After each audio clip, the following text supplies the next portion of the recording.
Hello and welcome. Tonight, DSS arraigns 9 over killings in Benue and Plateau. No political witch hunt in anti-corruption war, says Information Minister Mohammed Idris. INEC teams up with NIMC to improve voter registration process. And Vladimir Putin says Russia ready to fight if no deal is reached with Ukraine. On business, FCCPC rolls out rules for digital money lenders, slams ₦100 million fine on defaulters. On sports news tonight, William Troost Ekong concedes the Super Eagles face a tough test in their bid to qualify for the 2026 FIFA World Cup. And from the nation's capital, rescued Nigerian woman from Libya urges youth to learn from her experience.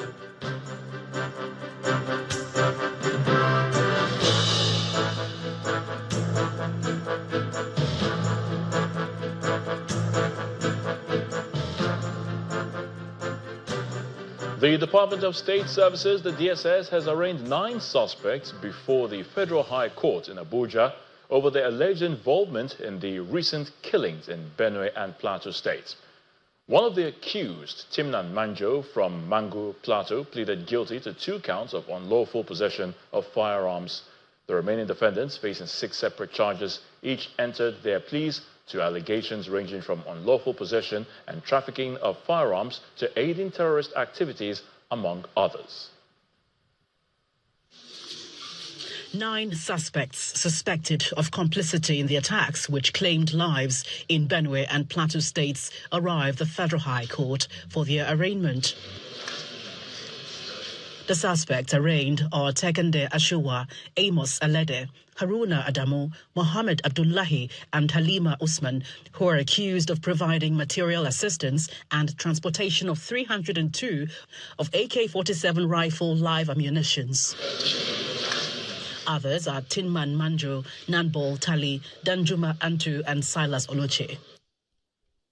One of the suspects, Tinman Manjo, pleaded guilty to 2 out of the 4 counts contained in the charge on which he was arraigned.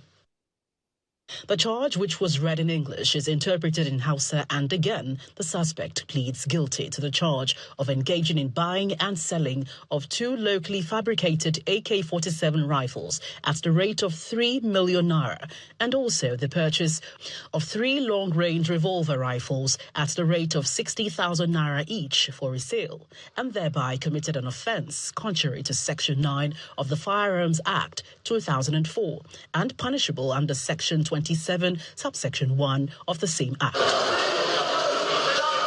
One other suspect, Mrs. Umar of Unguwan-Boka Faskari local government area of Katsina State, who also pleaded not guilty, is alleged in a 4-count charge to have on July 7 at Barkin-Ladi local government area and Jos North local government area of Plateau State attempted to render support for the commission of acts of terrorism by providing material assistance and transportation of 302 rounds of AK-47 rifle live ammunitions. In line with the determination of the Department of State Service to pursue speedy trial of suspects, Justice Emeka Nwite ordered the defendants to be remanded in the custody of the prosecuting agency as he fixed their trial for the 2nd, 9th and 17th of October 2025. As the suspects file out of the court, the prosecutor restates the commitment of the Department of State Service to accelerated trial of terrorism cases. If you notice what happened in court today, one of the accused pleaded guilty. And that goes to tell you that before we bring anybody to court, we have done our homework. And for the record, we are still investigating this crime. We will only see swift dispensation of justice under this current administration. And before I forget, today we have filed a new 5-count charge against another defendant in the Plateau crisis. And this goes to show you that we are not relenting in our fight against this insecurity that is currently ravaging our country. The 9 suspects are alleged to have played various roles in the recent attacks in Benue and Plateau states, which claimed several lives. You could call it a scorecard presentation, and you may not be wrong. The Nigeria Police has announced that it arrested 5,936 criminal suspects and recovered 360 prohibited firearms, along with 5,953 rounds of live ammunition during nationwide operations in August this year.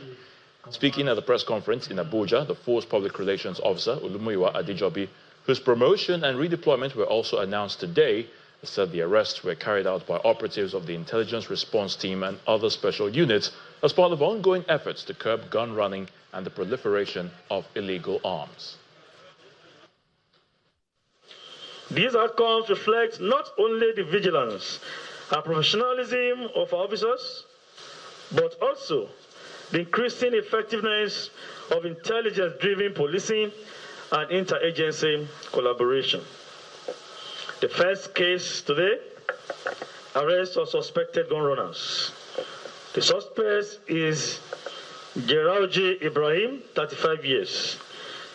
SCB recovered from him 2 AK-47 rifles, 2 magazines, 4 rounds of 7.62 mm live ammunition, and 15 rounds of 9 mm ammunition.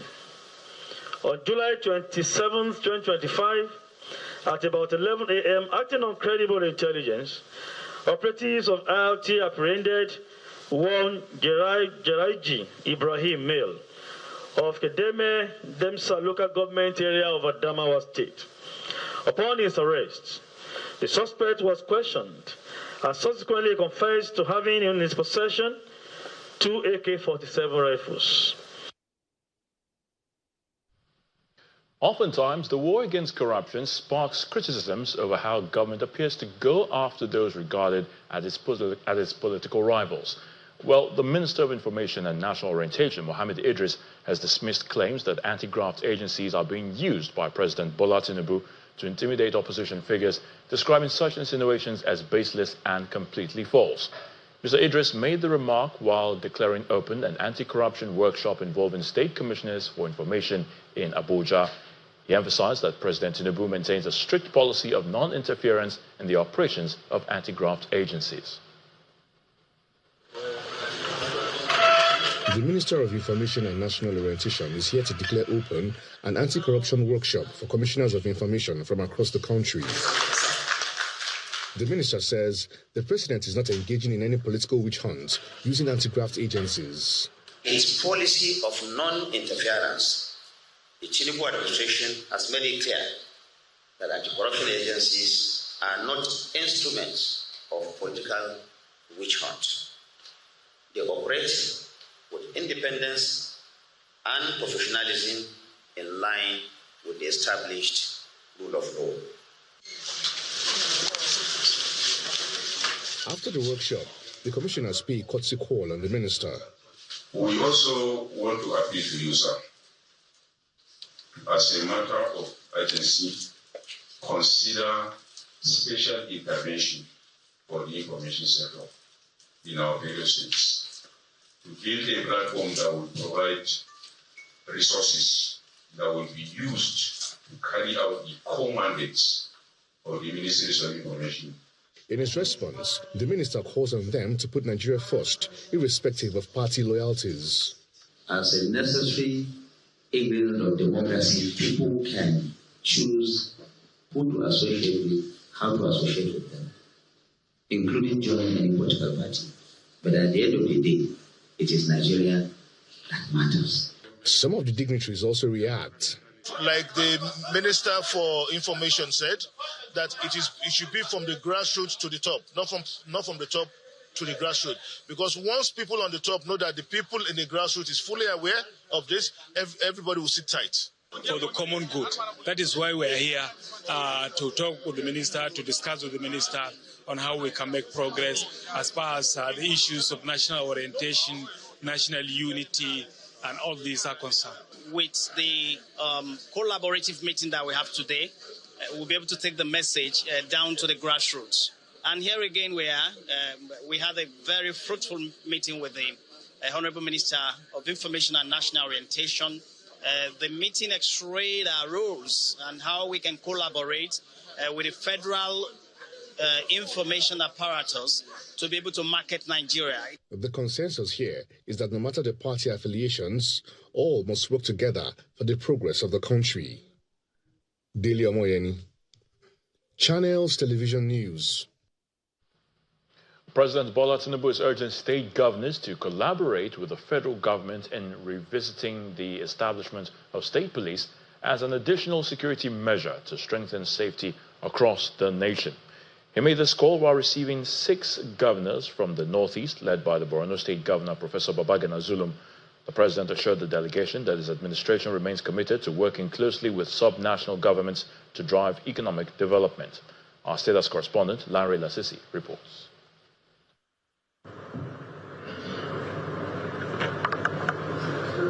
President Bola Tinubu arriving for a meeting with governors of the 6 northeastern states in the country. In attendance is the Minister of Information and aides of the President. The group is led by Governor Babagana Zulum of Borno State, who thanked the President for fostering peace and stability within the sub-region and sustaining the fight against insurgency. Noting that the region had some peculiarities, they called for special attention in some areas. Continued military operations in the shores of the Lake Chad, Dajin Madama, Mandara Hills, Sambisa Game Reserve, provision of funding to MNJTF for military operations in the Tumbus of the Lake Chad, completion of ongoing road projects and building of critical roads connecting the state, resumption of oil exploration in the frontier wells, in particular Kolmani and Lake Chad wells. They also announced their resolve to partner with the President to provide good governance for the country. We started very well. In his remarks, the President assured them of his administration's determination to confront the challenges facing the country, saying the results are becoming obvious. The short run of 2 years, we can beat our chest. The economy has turned around. The conflict is going down, progress is being made, and we should continue to collaborate. He also emphasized the need for a collective effort on the issue of security. And that has provoked my thinking about, state police again. Politics apart, we can discuss with the National Assembly leadership to really, look at critical path to that again, and see how we can eliminate those political alliances out of a state police that will be indigenous to the community and provide the additional safety buffer and effectiveness in the area. We have to look at it collectively. The President thanked them for the visit, emphasizing that working together is the way to go to build the Nigeria of their dreams. From the Presidential Villa, Lanre Lasisi, Channels Television News. In part 2 after the break, INEC teams up with NIMC to improve voter registration process. Please stay with us.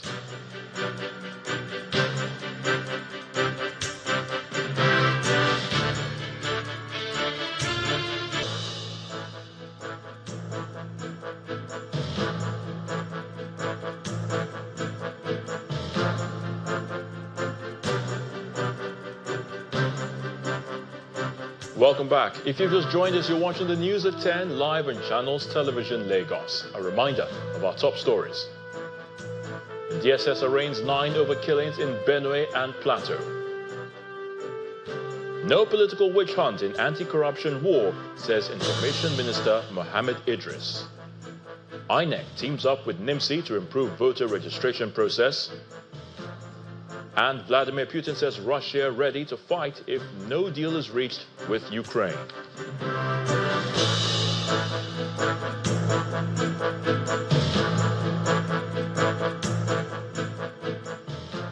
Nigerians have been urged to exercise patience with the current administration as it works to stabilize the economy and improve living conditions.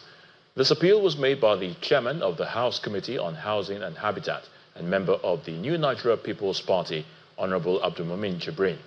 He made the remarks during our political program, Politics Today. Yes, there are challenges. But again, believe me, they're working. Now, when you talk about the security situation, there's no government. It doesn't even make sense for you to say a government will sit down and fold its arms while its citizens are being shot and the rest, or being killed by bandits and the rest. So much is going on. But what I said to you is that I did not say nobody should criticize the president. But the pattern it has taken is that it is being presented as if this man has always been and is the problem of Nigeria. If you say, oh, okay, subsidy was removed, I've argued this on this channel. A lot of presidential candidates actually believe that, but I also said that it appears that we underestimated the impact of the removal of the subsidy.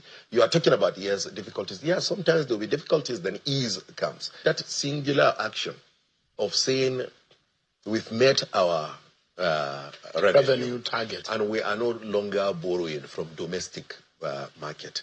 Believe me, even a chairman, when I was chairman finance all the way to appropriations, this is what we kept hammering, how government will exit domestic market. You know, for someone who doesn't know, will not understand the consequences. That is what you call the crowding out effect. And our economy has suffered so much from the crowding out effect. Because what happens was that year after year, government goes to domestic market, mop up the money, and the banks have no money to lend to real sector. So, but for people who understand the issues, they know that a very solid foundation is being built. Nigeria's electoral body, INEC, is partnering with the National Identity Management Commission, NIMC, to strengthen voter identification management across the country.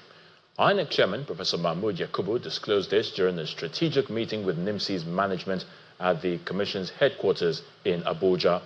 On its part, NIMC expressed readiness to leverage the ongoing voter registration exercise to further deepen the National Citizens Database. The Director General of the National Identity Management Commission is at the INEC headquarters for a collaborative meeting with the electoral umpire. The meeting seeks to improve existing collaborations to enhance voters' identification management during elections. In line with the renewed hope agenda of Mr. President, who is very, very keen on ensuring that we continue to have credible elections based on reliable identity systems. We are here today to further continue this collaboration with INEC.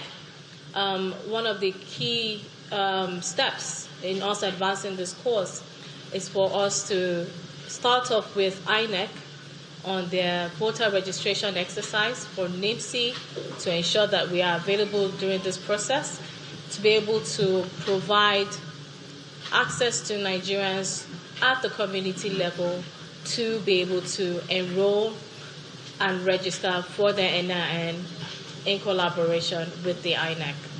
The National Identity Management Commission oversees citizens' identity, just as the independent National Electoral Commission holds and manages the identity of the nation's voters. We look forward to the day when your database will serve as the single source of truth for citizenship identification in Nigeria. When the time comes, the National Register of Voters may simply draw from the citizenship register, as is the case in many jurisdictions around the world.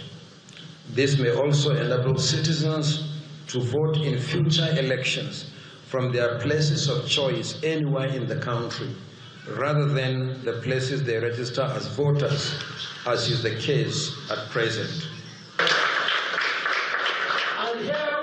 The electoral umpire is hoping that a new collaboration between the two agencies and enable voters to vote irrespective of where they registered. INEC has already commenced a nationwide voter registration exercise to expand the database of voters in Nigeria. And for the management of the NIMC, this ongoing voter registration is a better start point for the new collaboration. Now we're off to the nation's capital, where Millicent Walker is standing by to give us the latest from our Abuja studios. Hello, Millicent. Over to you. Thank you, Ayotunde. And it's from Libya to safety, where a Nigerian lady, Mercy Oluwagbenga, who was recently rescued after being trapped in Libya, has cautioned Nigerians against attempting to travel abroad through unsafe routes. She issued the warning while recounting her ordeal at a media briefing organized by the Nigerians in Diaspora Commission, NIDCOM, in Abuja. Ms. Oluwagbenga's rescue followed the circulation of a viral video in which she was seen crying out for help. Our correspondent, Kumbi Aboluwade, has more.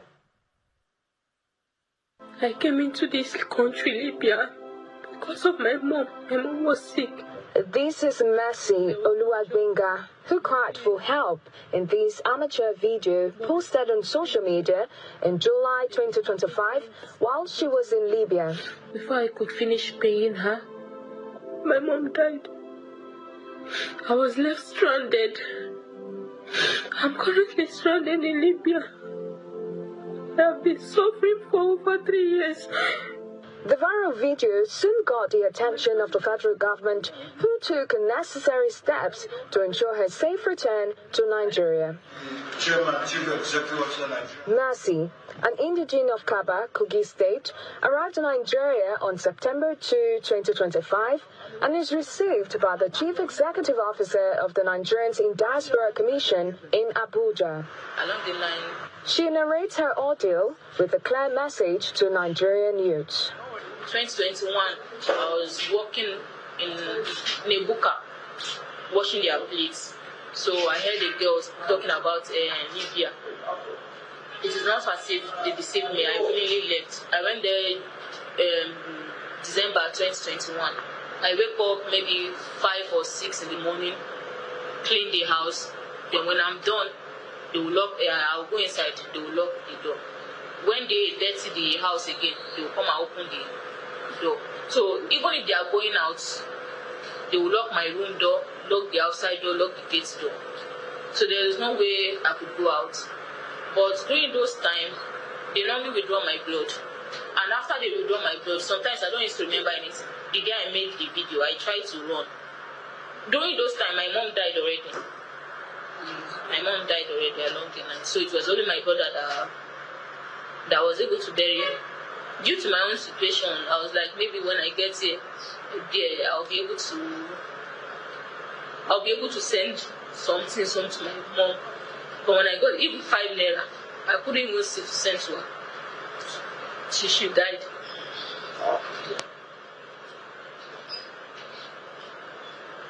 She died. So no matter the situation, even if we are saying 10 naira every month, 20 naira every month, don't go to Nigeria is better than every country.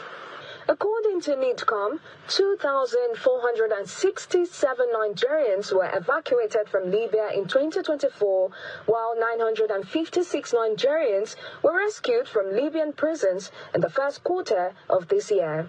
Anybody telling you?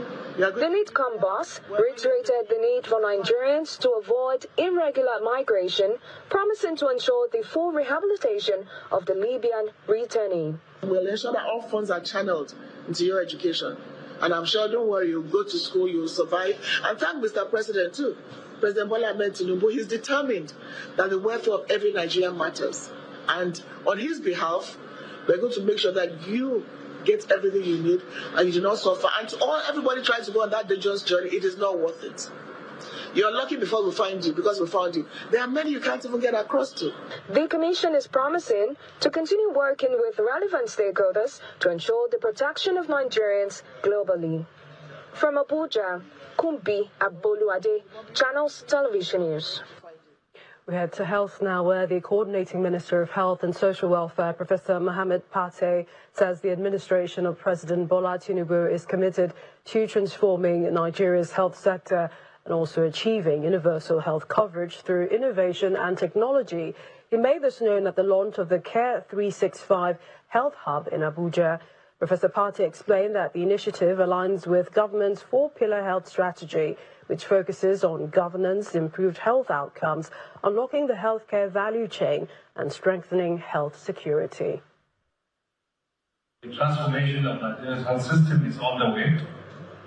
On the leadership of His Excellency President Bola Tinubu, we had a four-pillar strategy, one of which is governance, to ensure that we orient our health system to serve our people, to work with states, federal government, local governments, civil society, private sector, to orient our system to serve the needs of our population and to ensure that no one is left behind. I think this innovation is coming at a time when technology overall is reshaping how we live, work and access services, from telephones, mobile telephony we've heard, from digital technology, seeing advancements in healthcare. This hub that we are going to launch today represents a very practical, innovative solution to one of our most persistent challenges, ensuring that quality health services are available and affordable to all Nigerians, especially those in underserved and remote communities. Meanwhile, the founder of the Health Hub, Mrs. Ngozi Odumuko, said the launch underscores the critical role of the private sector in job creation and driving innovation within the health sector. The reason for this vision is to make accessible healthcare, affordable healthcare, quality healthcare, and affordable healthcare available to the citizens of Nigeria. We are here to envision and to support the federal ministry agencies and big businesses to be able to provide adequate care for every citizen. Because care for citizens matter a lot. The idea for this care is to provide, through technology, an accessible point where, through, as we do in the West, in America, in Canada, in UK, people can from their kitchen, their office, access healthcare. Still ahead on the news at 10, Federal Competition and Consumer Protection Commission rolls out rules for digital money lenders, slams 100 million naira sanction on defaulters. That's on Business News. Join us again. You're watching the news at 10, coming to you live from our Abuja studios. And the FCT minister continued his week-long commissioning, this time the reconstruction of the Karu Customs Clinic Road in Abuja. According to Mr. Nyesom Wike, the project is part of the federal government's efforts to ease the movement of people, goods and services across communities, linking the FCT with neighboring Nasarawa State. Our correspondent Sarah Chimugu reports. The sound of music and dancing adds color to the flag-off of the reconstruction of Karu Customs Clinic Road. Karu is one of the oldest satellite towns under the Abuja Municipal Area Council in the Federal Capital Territory. A drive from Karu to the city center takes about 10 minutes. However, the bad state of access road in the community has led to gridlocks, especially during rush hours. Would give us the vote of thanks. This is one of the key reasons for the plan to reconstruct the Karu Customs Clinic Road. We were here just some weeks back to flag off a major water supply project to the people of Karu, and today we are here again to flag off construction of roads for the benefit of the people of Karu and FCT at large. The project contractor is promising swift commencement of work to meet the 10-month deadline. We assure you that Abdullah will bring the same dedication here in Karu with highly skilled personnel, modern equipment, and years of experience. We deliver a road that meets the highest standard within the approved time frame. We deeply appreciate the Honorable Minister for entrusting with entrusting us with this important project. We did not take this confidence for granted, and we promise not to disappoint. The FCT minister then speaks, stating that the project is a promise kept as he announces plans for more roads within the community. We are going to review immediately Custom Clean Junction to EFCC. We are also going to review NIA Quarters Road, which is here. We are going to review Peshi Road, and we are going to review Primus Hospital Road. Accompanied by the FCT Minister of State and other dignitaries, the minister flags off the project. Sarah Chimugu, Channels Television News. And that's it from our Abuja studios. It's back to Lagos for more. Many thanks, Millicent. Lagos has played host to one of Africa's most anticipated technology gatherings, the GITEX Nigeria Tech Expo and Future Economy Conference. Backed by major sponsors including MTN, the event convened startups, investors and innovators driving the continent's digital transformation. Lagos, Nigeria is the hottest cake. The future of tech in Africa takes center stage at the GITEX Nigeria Tech Expo and Future Economy Conference. Welcome to the inaugural ceremony of GITEX. After years of participating and keying into the GITEX vision, the biggest and boldest tech event in the world finally comes to Lagos, Nigeria. The event brings together startups, investors, tech innovators and influencers, as well as disruptors from across the country and the world, to discuss the future of Africa's digital economy. We are here to celebrate Lagos and Nigeria, how far it's come and where it's been and where it's going. And of course, the success of Lagos and Nigeria is not defined by the same rules as other countries. It's distinguished, it's distinct, it's differentiated. It's been over a decade of Nigeria keying into GITEX.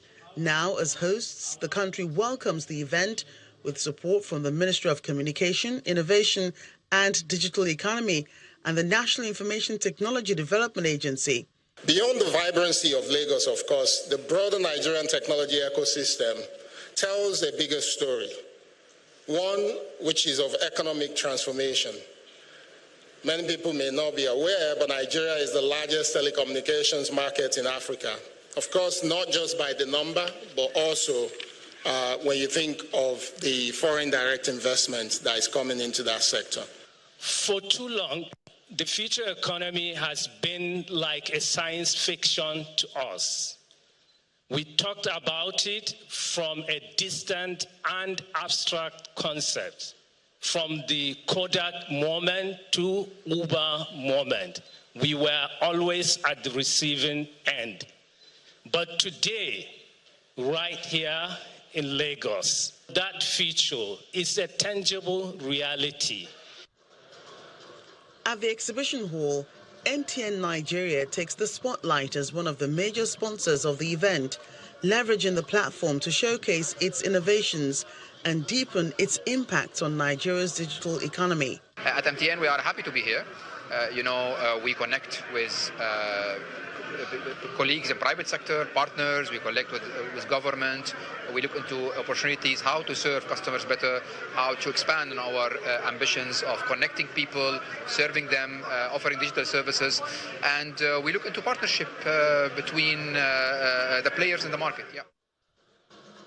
With global attention firmly on Lagos and Nigeria, GITEX Nigeria 2025 has not only showcased innovation, but also cemented Nigeria's place as a rising force in Africa's digital future. So let's find out what's happening in the world of business with Dominic Iwiro.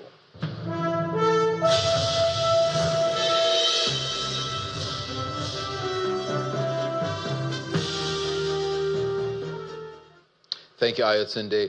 The federal government has unveiled new rules to address long-standing complaints over the activities of digital money lenders and mobile money operators, popularly known as loan sharks. This is contained in the newly passed Digital, Electronic, Online or Non-Traditional Consumer Lending Regulations, Consumer Lending 2025, issued by the Federal Competition and Consumer Protection Commission.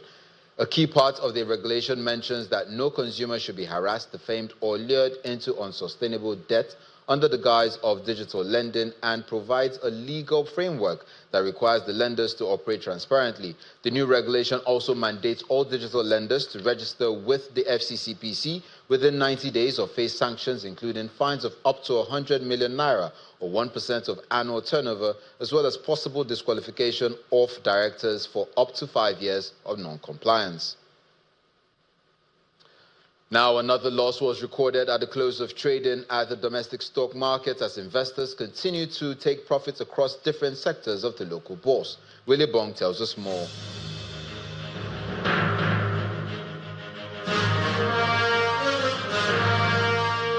Hello and welcome to the stock market report. It's day 3 at the NGX is bleeding. Another negative close. The market index, we see it keeps falling further away from 140,000, and we see it at 138,159 points today. Down today is 0.42%, and it appears this correction is here to stay for a while. And this lag, we see it's dragged on by banking stocks. Let's take a look at the figures. We see UBA down today over 2%, GTCO down 1.09%, Access Holding nearly 1% down, Zenith Bank 1.15% down, only First Holdco unchanged, not a lot in the price movement. And this has weighed on the overall banking counter, which dipped today, we see the sectors, by over 0.5%.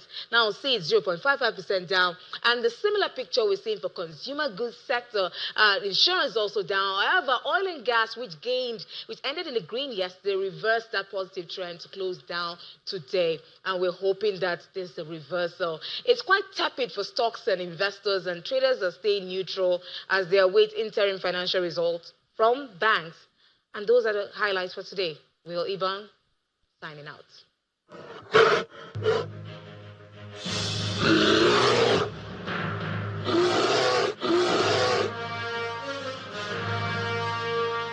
Thank you, Will. Let's find out how major global stock markets ended midweek trading session.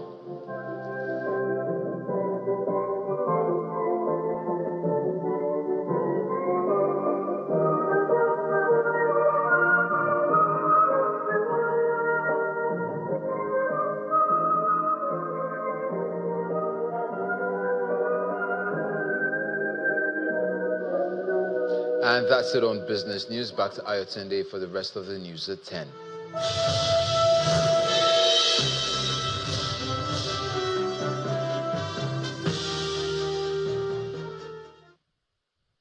Thank you, Dominic. Still to come on the news at 10, Vladimir Putin says Russia is willing to fight to achieve its objectives if Ukraine does not agree to a deal. Join us again.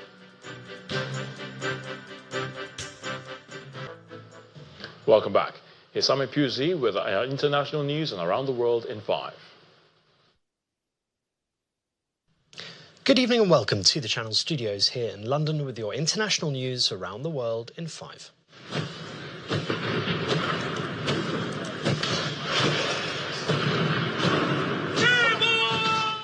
China has unveiled a range of new weapons in a massive military parade marking 80 years since its victory over Japan in World War II.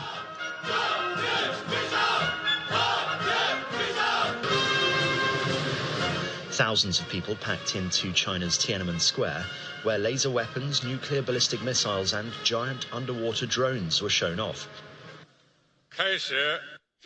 President Xi Jinping says his country was unstoppable and will never be intimidated by bullies. In a speech before the event, he was joined by 26 heads of state, including Russia's Vladimir Putin and North Korea's Kim Jong-un, the first time the three leaders have ever been together at once. President Donald Trump says the US has carried out a strike against a drug-carrying vessel in the southern Caribbean, killing 11 narco-terrorists. He posted on social media that the military operation had targeted members of the Venezuelan gang Tren de Aragua. Mr. Trump said the vessel was in international waters and was transporting illegal narcotics bound for the US. Speaking to reporters in the Oval Office, Mr. Trump said US forces had shot out a drug-carrying boat in the vicinity of Venezuela. We just, over the last few minutes, literally shot out a boat, a drug-carrying boat, a lot of drugs in that boat. We have a lot of drugs pouring into our country, coming in for a long time. And we just, these came out of Venezuela and coming out very heavily from Venezuela. A lot of things are coming out of Venezuela, so we took it out. A fresh magnitude 5.2 aftershock has struck eastern Afghanistan 2 days after a powerful quake in the same region killed more than 1,400 people and injured 3,000 others. Rescue efforts following Sunday's magnitude 6 quake had been complicated by landslides and blocked roads, making land travel difficult. Helicopters have been deployed to aid the search for survivors in the ruins of remote villages, where many are feared trapped under the rubble. The Taliban government, which is only recognized by Russia, has appealed for international help. A US judge has ruled that Google doesn't need to sell its Android operating system or its Chrome browser in a landmark monopoly case. However, the tech giant has been ordered to share data with rivals to help open up competition in online search. The judgment follows a finding last year that Google acted illegally to maintain a monopoly in online search. Google was sued by the US Department of Justice in 2020 over its control of about 90% of the online search market. Ghana's President, John Mahama, has fired the country's Chief Justice, Gertrude Torkornoo, following a recommendation by an inquiry. She had been on suspension since April after complaints were lodged against her in petitions by 3 individuals. A president-appointed commission then found that grounds of stated misbehaviour had been established and recommended her removal from office. Ms. Torkornoo has dismissed the allegations as unfounded and politically motivated. A vehicle pursuit in Michigan came to an end after the Livonia Police Department deployed a grappler device on a stolen car travelling through the city. The grappler device works by deploying a high-strength net that wraps around a vehicle's rear tyre and axle, meant to prevent a vehicle from moving. Dashcam footage shows the car's rear axle coming off when the driver tries to keep driving. A 27-year-old male and 2 female passengers were arrested and taken into custody. And 3 brothers from Edinburgh have claimed a new record for rowing non-stop and unsupported across the Pacific Ocean after almost 140 days at sea. Jamie, Ewan and Lachlan McLean endured violent tropical storms which forced them into making lengthy detours on their 9,000-mile journey from Peru to Australia. During one storm, Lachlan was swept overboard by a large wave before being pulled back into the boat. The brothers, who have been reunited with their family and friends in Cairns in eastern Australia, said they were looking forward to pizza and a decent night's sleep. And that's your international news around the world in 5. Now back to the Channel studios in Lagos.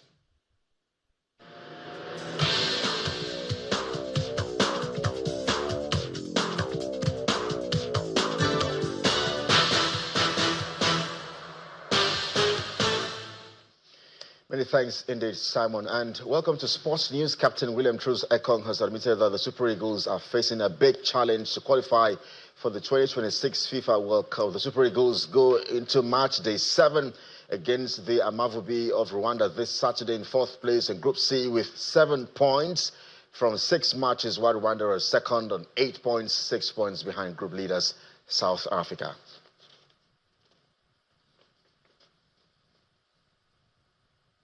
The meantime, Dennis Bwanga hit a first half hat-trick as Gabon swept past Seychelles 4-0 in St. Pierre to go top of Group F of their 2026 World Cup qualifier. The match played at the neutral venue in the Mauritian city saw the Panthers dominating the exchange from the start of the game. The result moves the Panthers to 18 points from 7 games to clear of Cote d'Ivoire, who have a game in hand.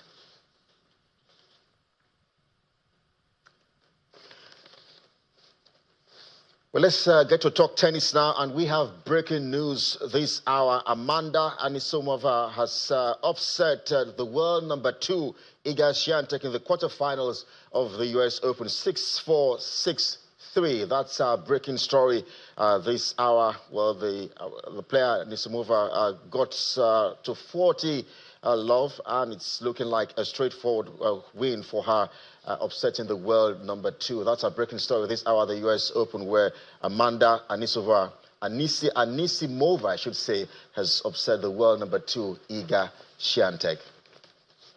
Well, that's a wrap for sports. I'm Kelly Egigas. Back to you today.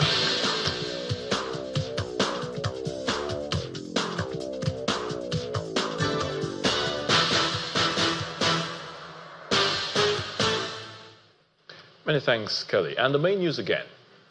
The DSS, the Department of State Services, today arraigned 9 suspects over the killings in Benue and in Plateau states.